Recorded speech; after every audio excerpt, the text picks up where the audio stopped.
Good evening. Glad that you could join us. My name is Zeynab Wandati, and over the next 1 hour, we're going to be talking about climate-smart agriculture and how women are involved in this space. Not only involved, but how women are making money through climate-smart agriculture. Now, to have this conversation, we've got lovely ladies joining us from West Pokot County, as well as an expert on climate-smart agriculture. And you can share your thoughts or comments or your questions on climate-smart agriculture, and also your participation, particularly if you're a woman. And I'd like to introduce them before I tell you what else we'll be talking about. Right next to me is Dr. Barrack Okoba. Barrack is a climate-smart agriculture expert with the FAO office in Kenya, and he has lots of years of experience in that area. He'll be telling us a little bit more about that. And next to Dr. Okoba, we have Tumkou, who's the program manager of the Women Enterprise, Women Economic Empowerment through Climate-Smart Agriculture program, which is based in West Pokot County. And next to her, we have Leah, Okero, who's the country director, Kenya country director of Village Enterprise. Welcome, ladies. And last but not least, we have Priscillah Chebet from West Pokot County Government. She is the chief finance officer, joining us from West Pokot to tell us about why we have these lovely ladies from West Pokot. Is because what we're going to be talking about over the next hour particularly touches on West Pokot County, and they'll be telling us about why particularly West Pokot County. But before we get into those details, take a look at this video.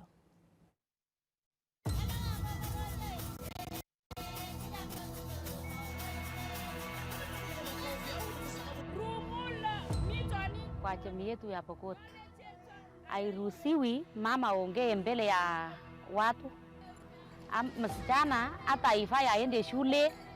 Msichana ni mali ya nini, ya boma.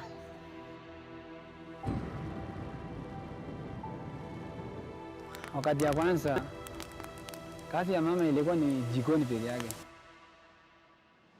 Kitambo watu wajakuwa kuja kutufunza, maisha yetu ilikuwa haijafika mahali. Nilikuwa sijajua vile nalisha hata ng'ombe, hata nini, kuku, hata watoto kwenda shule ni ngumu. Huku kwetu tuko na shida ya maji, na kwa sababu anga pia imebadilika, ikafanya watu kutoendelea kulima. Watu wanaongojea maji, na maji especially huku inaweza kuja mara mbili kwa mwaka ama mara moja. Kikubwa ile wizi sasa ilituletea ni kwamba ilituweka katika kikundi na tukapata mafunzo. Vile tulipata mafunzo, ikawa kwamba kumbe tunaweza saidiana kwa hii kazi. Mwingine hata anaweza kuwa anaenda mtoni kutoa maji, mwingine anabadilisha maji huku shamba, na watu wakapata kuelewana kwa nyumba. Our extension officers walikuja kwetu na wakatufunza jinsi ya kulima. Wanatuambia tuchukue ile hybrid yenye inakabiliana na mabadiliko ya hali ya anga, na mvua saa zingine ikipotea tunafanya maji ya sprinkler. Tukapelekwa tua Kitepo, tukafunzwa kwa huko jinsi ya kulisha ng'ombe, jinsi ya kulisha kuku, basic ya kitunguu. Vitunguu yetu inaiva kuiva. Hapo kwanza tu kujua mambo ya savings. Saa hizi vile mambo ya wizi sasa ilipokuja, mama alijua sasa kuweka pesa hata kama ni kidogo. In partnership with the UN Women, FAO, and the county government of West Pokot, we have been able to train, and what we have seen, they have adopted the practices to see women and communities who are actually empowered to get out of extreme poverty, to have the tools of trade, to be able to sustain the gains that they have made from this program. Kwa mapato yangu ya kitunguu nilipata karibu 1,500 kwa familia. Sasa alinisaidia sana. Niko na watoto, msichana ako Machakos KMTC, nikamlipia. Huyu kijana ako kidato cha 3, nikalipia. Ikabakia sasa nilijisaidia sasa. Kwa grupu kubwa tulichukua mradi mmoja wa kufuka vifaranga, na capital yetu tuliamua ya kwamba ile kutokana na ile saving yetu tukaenda kwa box tukachukua pesa 57,600 na tukanunua vifaranga 300. Na baada ya mwezi huo mmoja tunauza kila kifaranga 300. Na kwa hapo tunapata pesa 90,000. Hiyo faida tunaweka kando na tunaanza tena kununua wengine.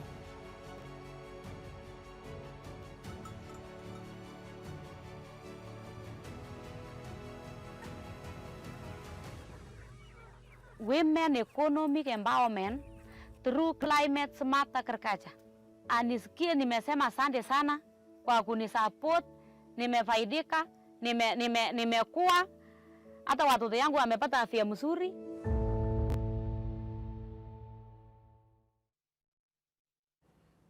Such lovely insights from the ladies there in West Pokot. And I would like to start with the First Lady actually. And Mercy, I'd like to throw this question to you. The First Lady said, huku kwetu mwanamke ni mali. Huku kwetu mila yetu hairuhusu mwanamke kufanya vitu mingi sana. You're from West Pokot. You've grown up in West Pokot County. Tell us a little bit about that, how it hinders economic empowerment for women. Thank you, Zeynab. I think by saying mwanamke ni mali, that means a woman is the possession of the husband. And technically, West Pokot is a patriarchal society. We are faced by quite a number of challenges. Women are not supposed to go to school. There's gender bias where boys are taken to school while girls remain behind, especially when resources are scarce. So by saying women mwanamke ni mali, that means they will get married off and cows will come. They will exchange you for cows. And so that has hindered economic empowerment because it is one-sided. We depend on these men who are not very resourceful to get that source of income at the household level. Leah, picking up on the same point, how have you seen this perception hinder the women's capacity to be involved in agricultural activities? Thank you, Zeynab, for that. And I think it's really exciting to hear Mercy, who comes from the county, speak through those experiences that she's lived herself. So I think what we have seen is that women, before the program that we've implemented with them, you'd find that they, most of the time, don't have a source of livelihood. They have never had, started any business. Their families are really, they are struggling with the basic needs such as food, taking their children to school. Accessing healthcare is really, really a struggle. And because, as Mercy has said, a woman being a property to the man or the community, she doesn't have any agency to start any business, to own any land, to make any decision, including decisions such as what needs to be cooked in the household.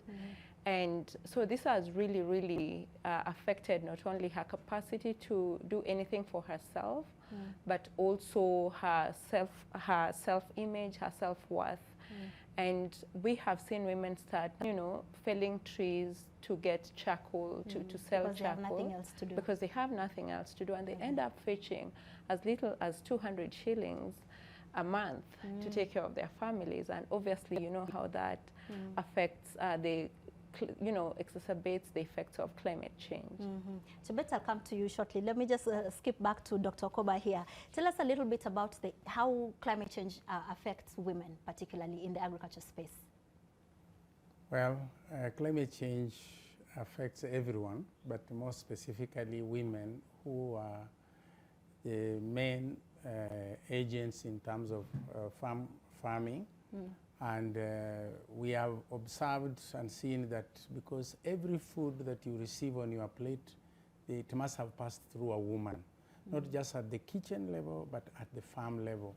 Having considered that, this program understood that we needed to build their resilience, we needed to build their capacity, and we understood the crop failures, we understood how much time they have, how long they have to walk to go and fetch for water, and all other the family needs. So in reality, climate change affects the woman significantly. And that's why this intervention through this program was developed. Yeah. Now, Chebet, did you grow up in West Pokot yourself? Yes, I did. You did. CI So ward. when those women were talking, you could see yourself there. Yes. How have you navigated it yourself? I started off as a head of budget in 2014, and one of the things that we saw, our budgets are anchored in public participation. So when we go for public participation, we realize that women will sit in the farthest corner and not say a word for the whole day. That is the first year that we did public participation. So we realized that their voice is not heard anywhere. Now, when you look at the programs that we have to budget, because West Pokot is historically a marginalized county, so the priorities will come out to be roads, infrastructure projects, etc. So things like incubators and purchase of sheep and goats, those will never come out as a priority in the budget. So we realized that the easiest way is to have partners to come into place, and that's why we really appreciate this program that was funded by WEE, Women in Economic Empowerment. It has assisted us to get into the wards and get the women out of their shell. These retrogressive cultural practices that we've had predominantly in most of the northern eastern counties are now falling out of place. The woman's voice is heard. The woman is contributing to economic livelihoods, not only in their households, but now they're also contributing towards the county. So you see beautiful things like they can actually, they can sell their goats, their sheep, or their produce, and we can be able to collect cess. Cess is how counties do on-source revenue collection. So women are also contributing to the county contribution. And they always say the person with the shilling has a voice. So the man used to have the shilling, so he had the voice. But now the woman has the voice because she has a shilling also to contribute. But given that the perception still holds that this woman belongs to the man, he doesn't take the money from her? Not. And one of the things that this program has done very well is community sensitization. To get in and change something, you have to be in and explain it over and over, and say it's beneficial to both parties. You heard the man who explained he gave his own testimony. He said now he understands that a woman can help him to be able to take care of some of the responsibilities of the household because she's a contributor. So he will not necessarily take the money away from her, but they will help to now decide this one will go to the school fees, so the children are going to school, and by the children going to school, they're not remaining. Education is one of, we rank almost the lowest in education in the index. So our children now going to school and going to university. She mentioned one of her children going to Machakos. Yes, KMTC. That child, that girl or that boy is going to come back and be a productive member to that community and to that household. So the men are starting to appreciate that, yes, it's not just good for the woman to cook and clean every day, it benefits but the whole family. Exactly, exactly. Leah, in some communities, you would need to go through the man to get to the woman. And this is a project that targets women exclusively. Did you have to go through the men to get to the women? Like, did you need to convince them why they need to allow their wives to participate? Yeah, that's a very good question, Zeynab. And one of the exciting pieces of the poverty graduation program that we implement at Village Enterprise and adapting it to ensure that we are addressing gender issues is during the targeting process. That is the process when we are identifying the extremely poor households who are vulnerable to poverty and other issues in the community. We first, once we identify the household, we invite the men to be part and parcel of the decision making, not just the men, but the entire household, anyone above the age of 18, to just come and decide who needs to participate in the program. So by so doing, the men feel part and parcel of the decision makers and see the program as not only benefiting the women, but also benefiting themselves.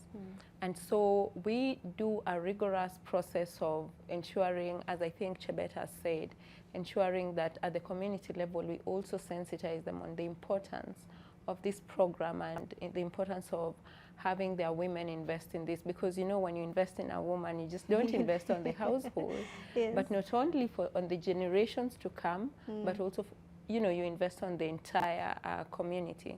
And I think we have seen men come in and see the value of the program that we implement, and it's really exciting when you see the husbands help them with this heavy lift kind of business, jobs when they are running the businesses. They help them in marketing because of, the issues around when you go to the markets, particularly for the pastoralists who need to sell their livestock, their goats and sheep in the market. And we see them coming to help in negotiations at the market level, taking, getting some of their produce and helping at the farm level. So we have really seen a lot of a shift from, you know, being against the woman, but also it's because they can see what is coming to the table. Now the family, some of the men say, I'm never nagged anymore to get money for food, because food is always served, right? The children are going to school, and the woman has that capacity. So that has really, really, you know, when you show the man the money, they're going to be excited about that. Exactly. Yes. So we need to take a very quick break. When we come back now, we'll talk about the benefits of climate smart agriculture in West Pokot County, given that West Pokot is one of the arid and semi-arid counties in Kenya. We'll be right back after this break.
Welcome back. If you're just joining us, we are talking about how to empower women economically through climate smart agriculture. And we are focusing particularly on West Pokot County about a project that has been running on women economic empowerment or climate smart agriculture. This project has been running in West Pokot County. It is also in Laikipia and Kitui County, but today's focus is particularly on West Pokot County. So you're welcome to this discussion, and you can still follow us online at Zeynab Wandati, Zeynab Wandati at NTV Kenya, and we'll sample some of your comments.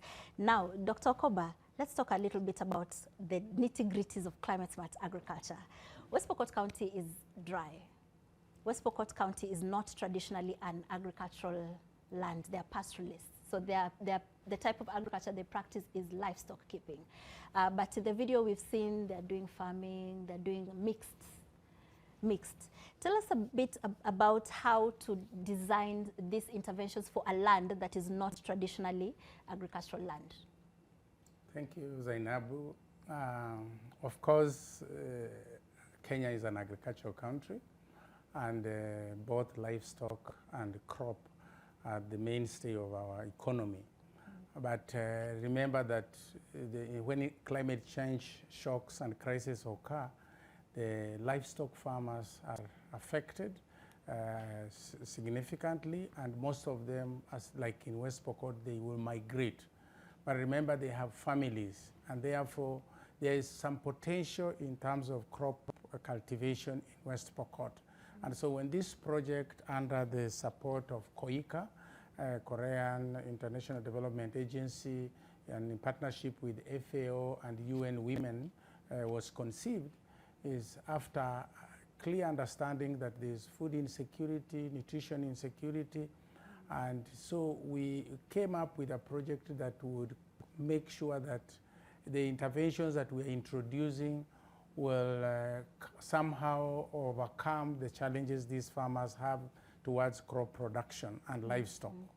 And so that's why we thought of introducing climate smart agriculture practices or interventions. Climate smart agriculture would normally consider that whatever you are doing must increase productivity and also income, which is a critical ingredient in people's livelihood. But most important is that we must adapt and build, resilience to climate change that is with us here. But most important, because of our global interest, is that all the practices and we are doing on the farm must also try to reduce emissions, if not eliminate them, remove them, the greenhouse gases.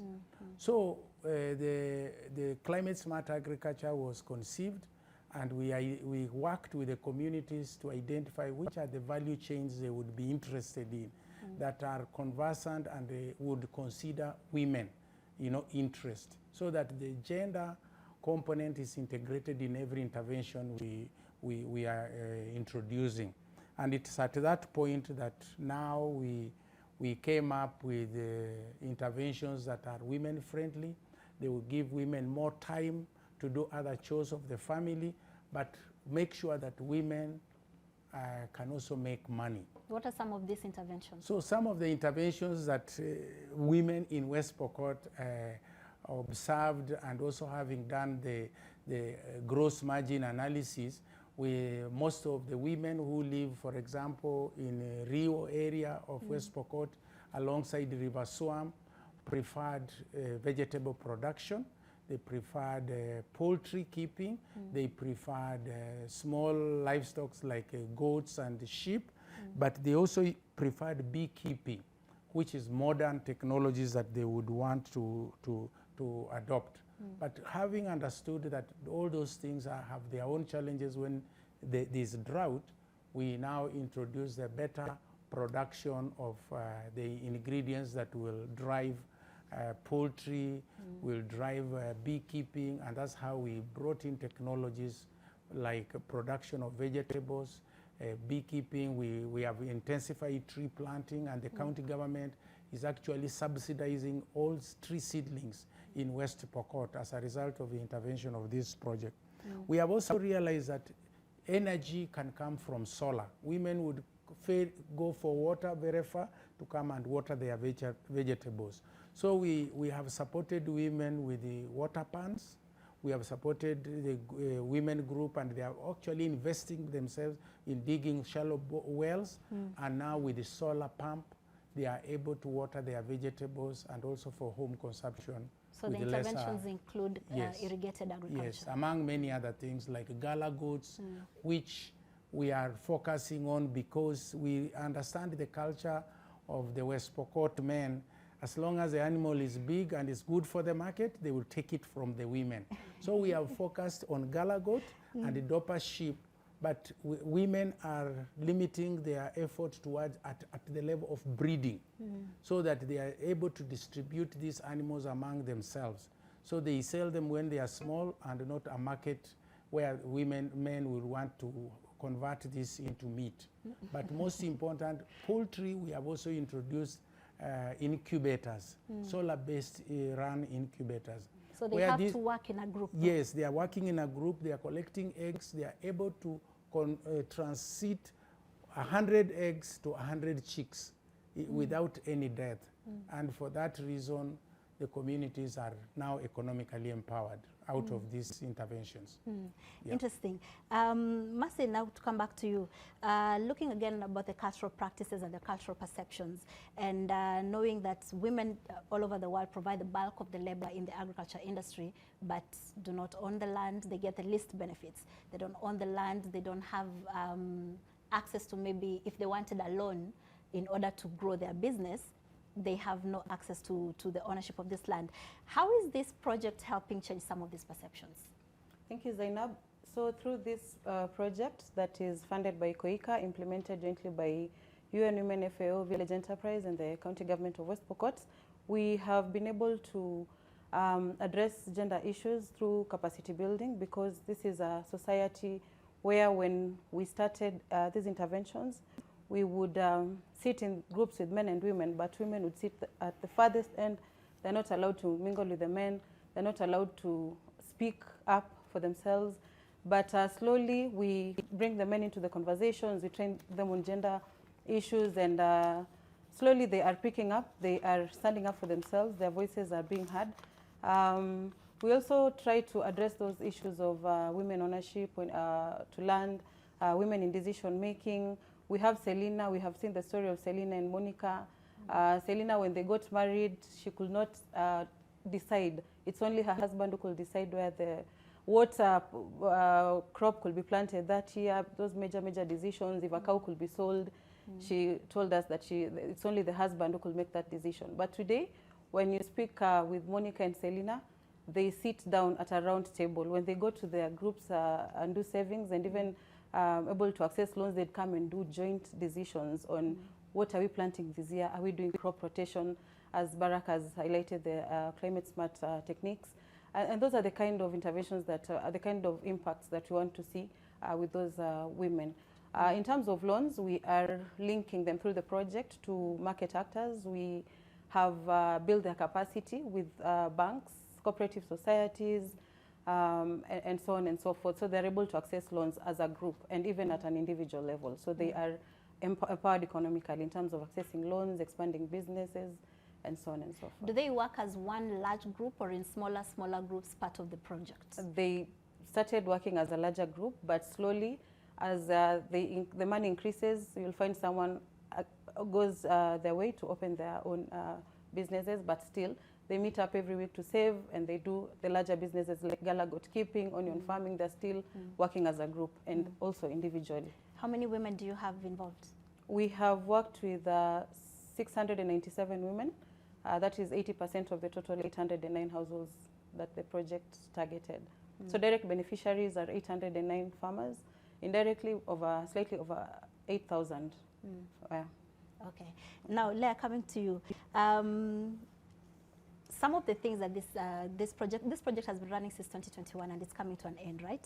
And some of the projects that these women are involved in include crop farming. And we just came out of a terrible drought. How did this project fare against the drought? Yeah, thank you so much, Zeynab. So when we talk about the interventions that we implement with the households that we select at the beginning, we not only want to help these households escape extreme poverty, but we want to create resilience and self-reliance at the household level and also at the community level. And we know that year in, year out, there's a lot of shocks and stresses in the system, including the drought. I think we had the worst drought in years. Yes. And so what we do is that after we identify these households, we help them form groups of 30, which we call the business savings groups, or in other words, the village savings and lending associations. It's within these associations that they create social capital, and they are able to leverage, they start saving, in a group, and when they start saving, they save for emergencies, you know, regular savings and savings with a purpose, which is really saving to increase assets, both productive assets and unproductive assets. And I think even building on to the point that Mercy was talking about around having a pool of money that they put together, and they're able to access that just before they are ready to access loans from the financial institutions in the system.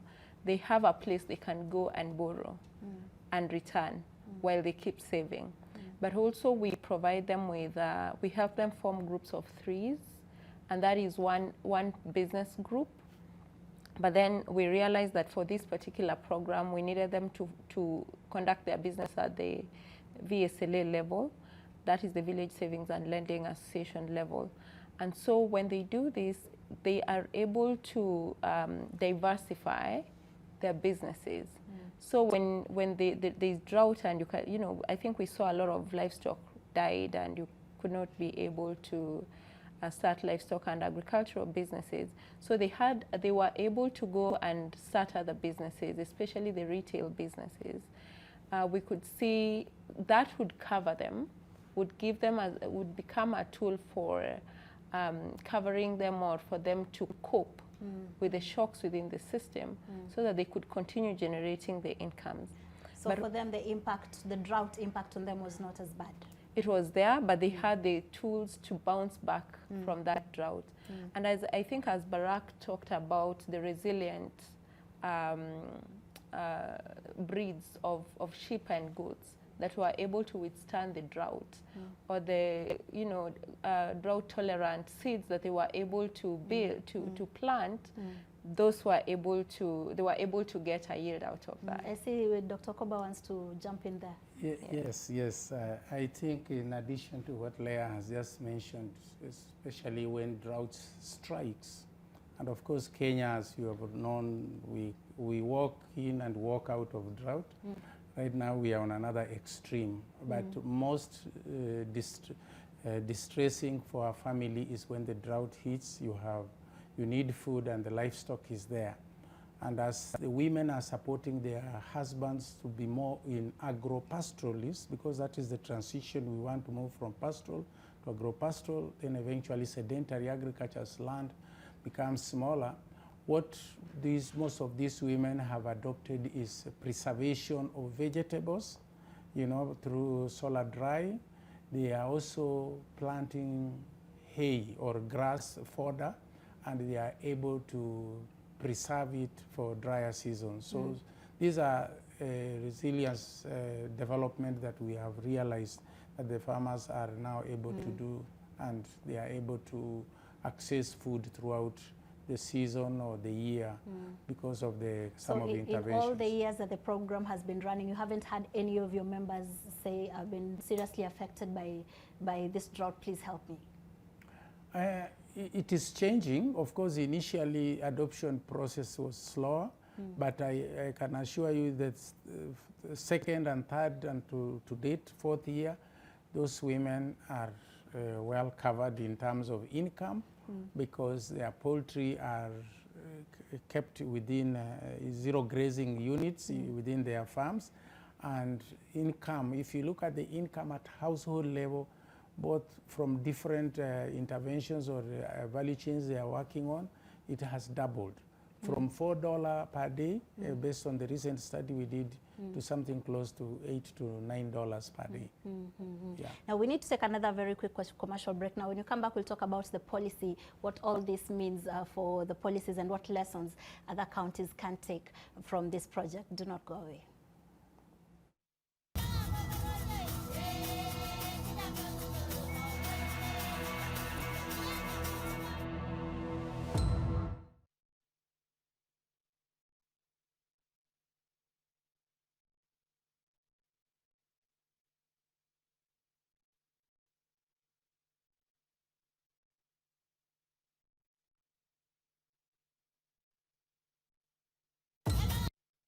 She's the director. She can't hear me. Yes. After this break ya mwisho ni? Okay, so from this, after this, we go straight to 29. Okay. So tunarudi saa ngapi?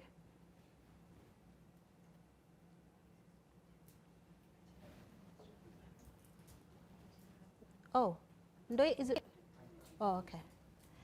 Less than a minute. We'll be back in less than a minute. 40 seconds. So now we are in the final leg, so start gathering your thoughts. Kama kuna kitu bado hamjasema, this is in the last 20 minutes is when you say it. We have 20 minutes to go. So, 1-1. No, if there's something you yet to say, okay. In this last 20 minutes is now where it comes in. Last commercial. Last commercial.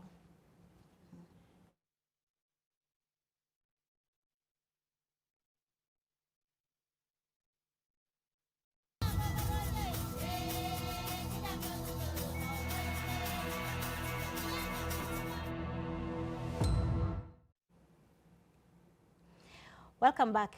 This is the final few minutes to the end of this discussion, talking about climate change, agriculture, and women, and how the three are related, or how the three work together, particularly in West Pokot County, and how this has helped transform the economic position and the economic capacities of these women in West Pokot County. Now, Chebet, I'd like to come to you. Looking at how this project has been running over the years, and you talked about how in the beginning you do public participation as a county, and the women would isolate themselves and would not say a word all through. Following the success, I think you'd call it a success with this project. Following the success of this project, are there any lessons that the county would be taking in terms of policy development for the county, so that you have more women embedded in the policies in the county? Okay. Thank you very much, Zeynab. I would like to, before I answer that question, just add on to something on the previous question about sustainability and availability of financing or loans. The county government, through the leadership of our governor, Simon Kachapin, has Biashara Mashinani Fund, which is a corporate development fund. So we are now allowing these groups, these corporate groups within the county, to be able to access additional funding, which is not, it's less collateralized as the bank funding. So I think, and it's 3%, so it's really minimal in terms of interest. So I think that will be able to help sustain the program even after this program closes. The county government can pick up on that. But speaking on the policy directions, we are really grateful that this program has been able to give us funding for 3 policies, which is a climate change policy, the gender mainstreaming policy, and the gender guidelines. So we need to anchor our budget processes through some other additional policies. Like I said, the budgets are, the needs are very high, and the availability of resources is very limited. For example, our county, we do some social protection programs, like bursary program, to ensure all children transition from primary to secondary education. So we find that things around gender and issues of women is not prioritized as much as it should be. However, with a policy in place, which is why we have the gender policy thanks to this program, now as we prepare our budgets, we know that the budget has to give a certain percentage, ring fence a certain percentage of money towards women programs. Additionally, we're able to, with the other programs that we do, for example, in agriculture, we do perennial seeds. And initially it used to be just first come, first served, whoever wants to be given, or whichever farmer wants to get that seed will get. But now we do targeting. So we're able to see who, through the poverty graduation index that this program has put into place, we're able to see in that ward who is the most vulnerable of the vulnerable. So those ones are prioritized first. So within a county program, the people who are most marginalized are the ones who get the first priority in the funding, and also the distribution of seeds, for example, which is a program that we run. So being able to have a policy that guides also helps us with the decision makers, who are not only the politicians, and also the county assembly. As you know, with the county budgets, final approval is the county assembly. So when they see there's a gender policy, we present the gender policy with a budget proposal and say, in this gender policy, this budget is supposed to be responsive to gender in this matter. And then we identify the programs that we have put aside for the women. So it has helped us to be able to now get more programs that are sensitive towards people living with disabilities, women and youth. The youth and the children are another voice that is also not heard, but by benefiting the women, you take care of the youth and the child's voice. So our budgets have become very gender sensitive and climate sensitive throughout the years, which is something that I can give credit to this program. So given again the perceptions of wanawake hawana sauti, wanawake ni mali, do you see a situation whereby you might also need to sensitize the county assembly itself so that you don't design the policy and then it gets shut down in the House? Yes. Luckily for us, through this Village Enterprise program, they have done sensitization for both the county assembly, at least the committee members that are involved, and the county executive. And then we are very blessed to have a governor who shows a lot of leadership and appreciation for such programs. So he's able to lend a voice, and once his voice is put into play, then automatically the assembly comes and sees the benefit that we have. And then we have a very good working relationship with the assembly, so that some things, some programs that come from the ground especially, those are programs that are prioritized all the way through the end. So as a county, we have been very, very lucky to have a leadership that is actually cooperating. Some counties might not be very lucky. That's why we need to anchor this in policies. Policies will be able to guide the direction of counties. Thank you. Leah, what would you say you have learned as the country director in the time that this project has been running? So I think the first thing that I have learned is investing in women, as I said earlier, really transforms communities. And I think we have listened to the stories, we have watched the videos where without addressing, we can do all these economic empowerment programs, but without addressing gender dynamics, gender issues, without addressing climate issues, all these gains that we make and the strides we make can all be watered down with the effects of climate change. And when we talk about gender issues, it's not just at the household level, but we have to think about it at the community level, at the government level, and also globally when we think about gender issues, because a woman can be empowered, she can get the money, she can start a business and get the money, but when she gets to her house, the money is taken away, or she's not able to make decisions on how to spend this money. And that really waters down everything. The other thing is the importance of involving, when we talk about women empowerment, it doesn't stand alone. We have to involve the men. And involving the men is not just as a flower on the side just to say we are involving the men, but really making sure that they come in at the beginning and they are working with their women throughout the process. One of the things that really excites me is when I hear them say, and this is across all the programs we implement, and I've also had other partners say that the love at the home has increased. And that can be a proxy to gender-based violence has gone down. The women's agency has increased, and that moves to the well-being of the household and the community. The children are well fed, they are going to school, you know, they are accessing proper health care and so on.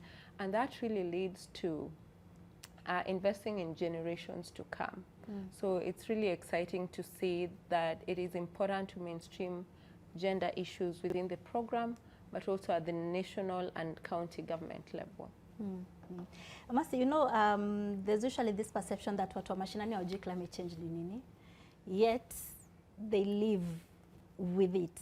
So when you talk to the women about climate change and why they need to embrace climate smart agriculture and why they need to participate in this project, how do you explain it to them? Through the project, we have our trainers who are from the respective areas of implementation, and they do understand the local dialect very well. So when you train them, we offer the trainings in the local dialect, in Pokot language, and where we have a trainer or a facilitator who doesn't understand or speak in Pokot dialect, we get a translator, and they are able to explain that to them quite well, and they understand and they appreciate.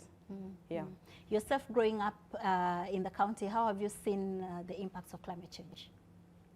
For West Pokot County, different areas are affected differently by climate change. You have the hilly areas where there is loose soil, that leads to mudslides and landslides. Luckily enough, I do not come from those areas, but it has really affected, especially the 2019 Nyarkulian mudslide.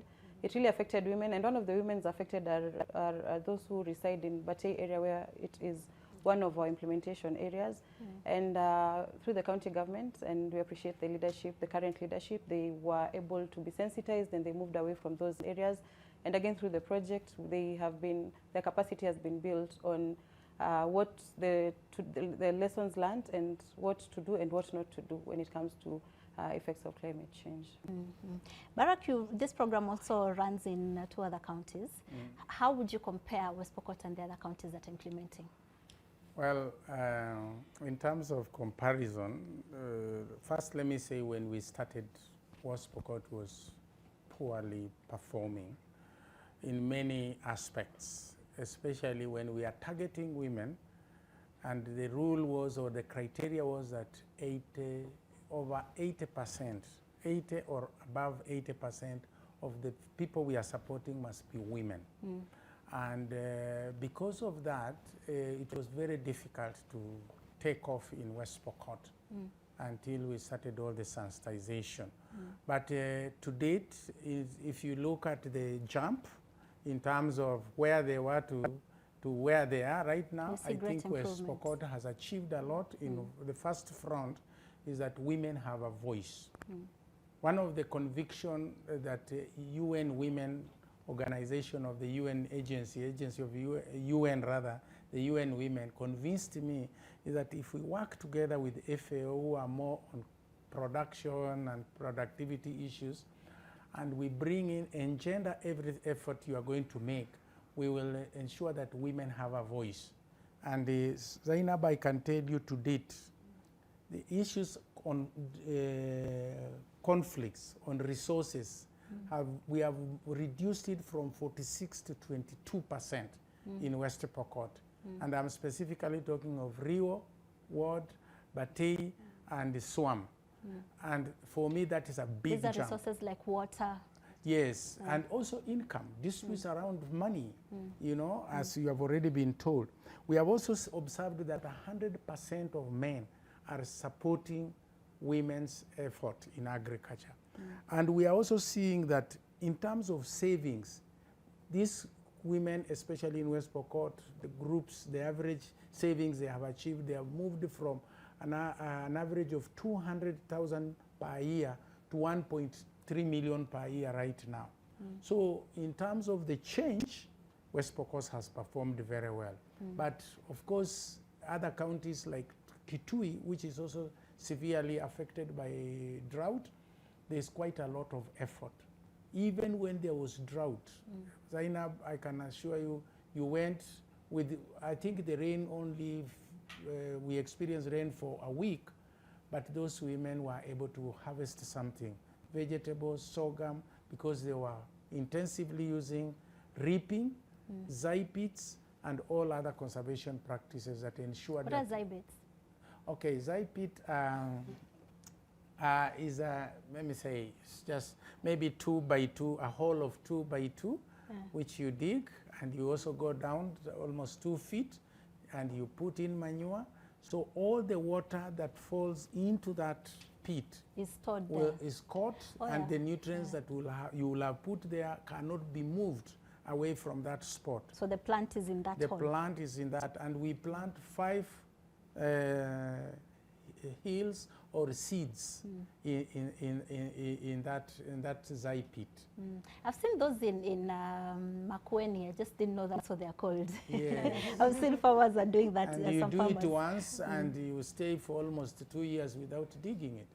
So women have been, as you know, Kitui women are very hardy, and they have been able to excavate this, and they are having their crop assured of harvest. So you, from an expert point of view, this project has been a success? Indeed, it has been a success. Are you looking to replicate to other counties? Yes. In fact, our generous partner, KOICA, is considering to extend, deepen within the counties that we are in, but also extend to the neighboring countries. Of course, we are only focusing in ASAL counties where climate change impacts are more severe than most other places. Okay. Yeah. Mercy, what would you like us to remember when we leave here today? Yeah, one thing I'd love to, my parting shot is on collective efforts and political goodwill. Political goodwill in such a way that if the leadership of the day is not supportive, then a project cannot be successful. We have had a very supportive leadership of the day and the leadership of Governor Simon Kachapin, and his open door policy, he welcomes all partners. We've had a smooth implementation for the last few years without any hurdles. Chebet mentioned about the county gender policy that is finalized, and we are meant to present it to the cabinet in a few days' time, and that is a success and a plus for us. Collective collaboration in such a way that for this project we have implemented it with a number of partners, with the financial support of KOICA, UN Women, Village Enterprise, and the county government of West Pokot through the Department of Gender and mainly agriculture. And I'm thinking this is about gender, a bit of policy work, and also a bit of climate smart agriculture. One partner is an expert in climate smart agriculture, that is FAO. We have UN Women who are gender experts. We have the county government Department of Agriculture. We bring all our expertise together and the project becomes a success. So collective action, collective collaboration, and finally, leadership. Okay. Leah, what would you like us to remember? Right. I think for me, over and above what I've already said in terms of investing in women, is there is still a huge need in these counties that are the ASAL counties.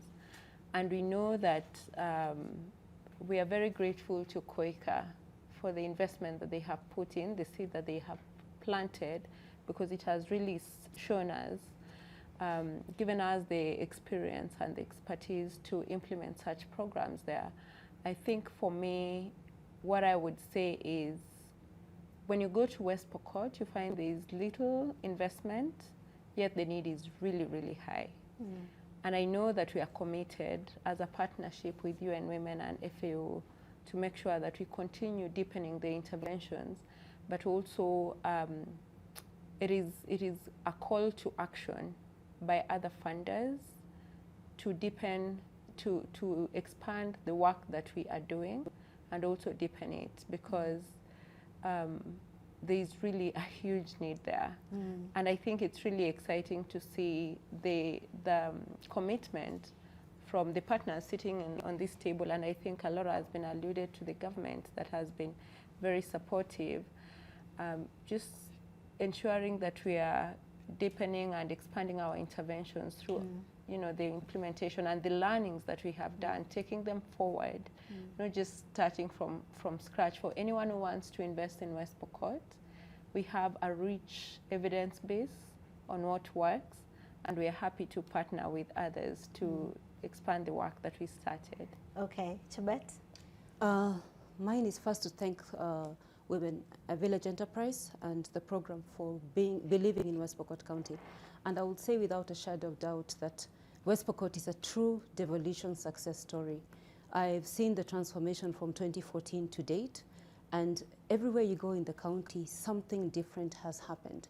And it's not just unilaterally through the efforts of the county government, because like I said, being a marginalized county, we didn't have roads, we didn't have dispensaries, we didn't have water, we didn't have just basic education, not only the ECD, which is a county government function, or primary.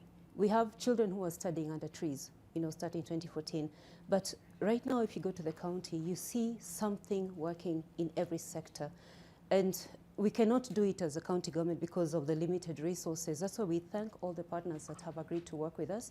And I echo what Leah has said. There's so much room for more assistance. I will not say assistance because there's a dependency syndrome that comes with assistance, Yes. but partnership. Partnership is what I would call it.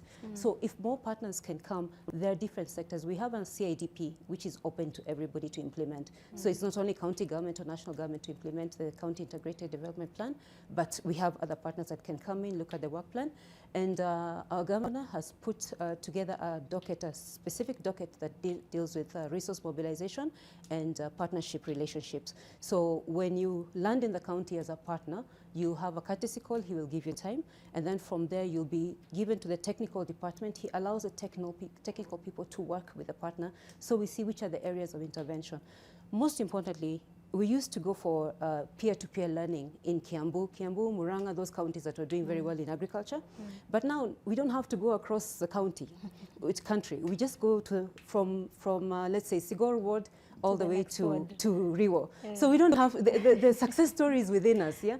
So it has really helped us because the budget now, we don't have to budget internally. Exactly. And we don't have to spend so much money for farmers mobilization, and we bus them to different counties. No, we just say the women from Chepareria Ward, go across to Riwo, sit with your peers, learn, pick this or this project or that project.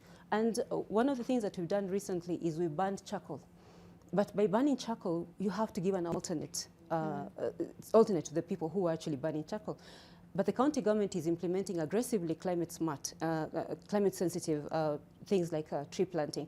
So you tell the women to plant tree seedlings, and then the county government will buy the tree seedlings from them, so they'll be able to get a source of income. And then the youth will go and plant those trees in the forest, get some casual money as laborers, plant and then protect the forest. So there's an ownership in the cycle that is being created.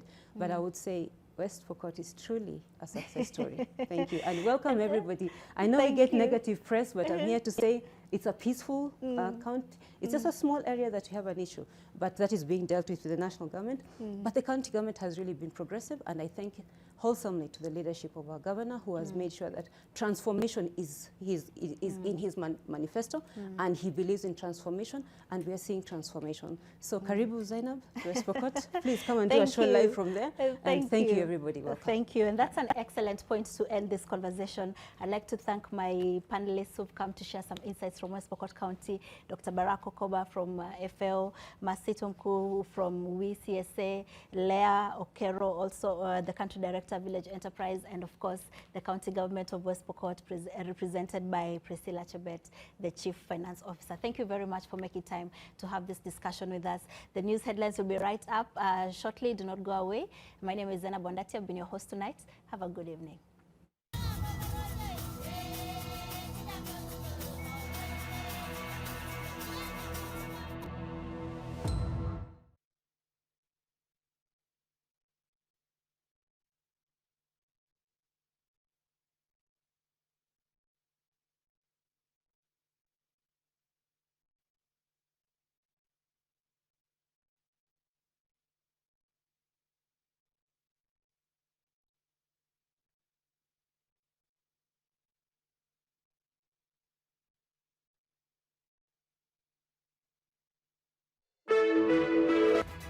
Live from